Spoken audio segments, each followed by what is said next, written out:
somewhere at the very top is the profound labor shortage that exists in American agriculture. Today, America's farmers and ranchers are short more than 100,000 workers all across this country to plant seeds, to pick berries, to raise cattle and do the hard, essential work of feeding this country. It's why growers all across America are banging down the doors of this Capitol, pleading with us to fix the broken H-2A system for farm workers. It is obvious to everybody who's had anything to do with this system that it's completely broken. There is no argument that could be made that it's not. To start, the H-2A program isn't even open to year-round jobs. That's just the beginning of the trouble. That's every dairy in America who has to milk their cows 2 or 3 times a day, including the holidays. It's every mushroom grower, livestock producer, horse breeder that needs those year-round visas. The H-2A program is also hopelessly and embarrassingly outdated. To qualify for a visa, this ancient program requires farmers to put a physical advertisement in a local newspaper, if there is a local newspaper, if they can find one. They can't advertise online. That's prohibited in the year 2022. And you have to reapply for the H-2A visa every single year, which is an incredible burden on farmers and farm workers. It's the last thing they need. And finally, the existing program does nothing to protect farmers from dramatic spikes in labor costs from year to year. They can't plan for the future. They have no idea what kind of uncertainty they're going to have to deal with when it comes to wages. I'm thinking of farmers like Bruce Talbot, who grows peaches in Palisade, Colorado. The labor shortage hurts Bruce in 2 ways. One, he doesn't have enough people to pick everything he grows, so he's forced to leave money on the table every single year. And second, this labor shortage is driving up labor costs, which are now 80% of his total costs of his operation. And we're seeing this all over the country. You can see it right here, Mr. President. H-2A wages up almost 50% in the last 10 years. By the way, this is all wages down here, Mr. President. And this is what's happened to wages in... Merry Christmas, friends. Thank you for joining me here this Christmas Day afternoon. My friends, it is happening. President Biden said he is ready to enact new Social Security changes, and millions of Americans will finally see some new adjustments to their monthly benefits. Some analysts say that many seniors will be eligible for as much as $2,000. Friends, please make sure that you watch until the end of this video because I will be going over all of the details. Also, I will be giving away a Walmart gift card every day during this month of December. If you would like to enter these daily giveaways, please make sure that you click and like several of my videos and then comment below the keyword of each video that you watch.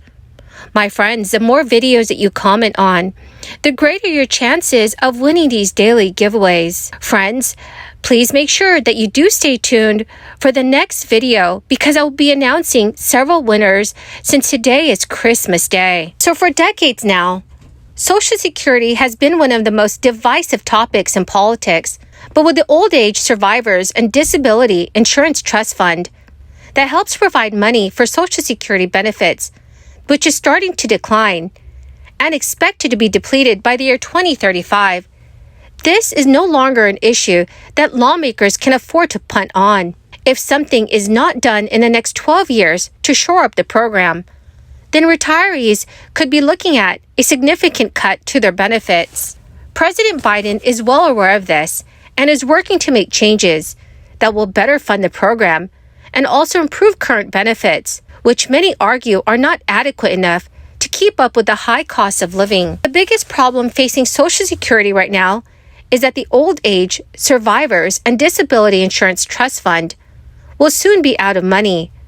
And when that happens, the Social Security Administration only expects to be able to cover 77% of scheduled benefits. The main way the Social Security Administration funds Social Security is through payroll taxes.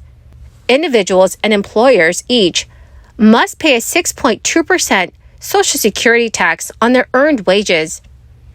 Self-employed individuals must pay a 12.4% Social Security tax.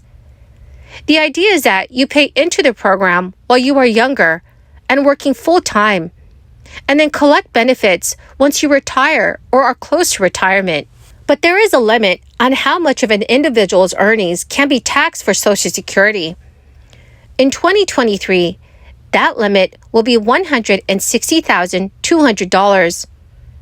These payroll taxes have not been enough to cover scheduled benefits, which is why the Old Age, Survivors, and Disability Insurance Trust Fund has been drained. One idea by many Democratic politicians is to increase the amount of an individual's earnings that can be taxed to $250,000 or more. President Biden does seem to agree with the idea in general, noting in his plan that he wants high-earning Americans to pay the same taxes on their earnings as middle-class families do. Former Social Security Administration Deputy Commissioner Andrew Biggs stated earlier this year that President Biden's position could actually lead to a bipartisan solution.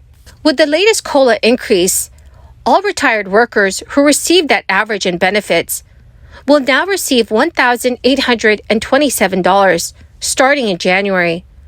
For a retired couple who are both receiving benefits, the average monthly check will increase from $2,734 to $2,972 in the new year. So, my dear friends, what are your thoughts on all of this? Please let me know your thoughts in the comment section below. Each year, the Social Security Administration incorporates a cost of living adjustment to Social Security benefits, which is based on inflation. The goal is to try to prevent retirees' benefits from losing purchasing power as the cost of living increases. Currently, the COLA is calculated by using price data from the Consumer Price Index for urban wage earners and clerical workers, which tracks a market basket of consumer goods and services. But many people argue that this index is not really representative of common expenses that many older Americans claiming Social Security have. The Social Security Administration does offer a special minimum benefit that is essentially Social Security benefits for individuals who have earned low earnings over a long period of time. To qualify for these special minimum benefits, a retiree must have worked for at least 11 years. In 2022, the special minimum benefit started at $45.50 per month for a worker with at least 11 years of coverage. A worker with 30 years of coverage would get $950.80. But the qualifications and rules for the program and the way that they've changed over the years have made the special benefit difficult to qualify for. President Biden will seek to revolutionize the special minimum benefit by providing workers with at least 30 years of coverage a benefit of at least 125% of the federal poverty level. So, dear friends, what are your thoughts on these proposals?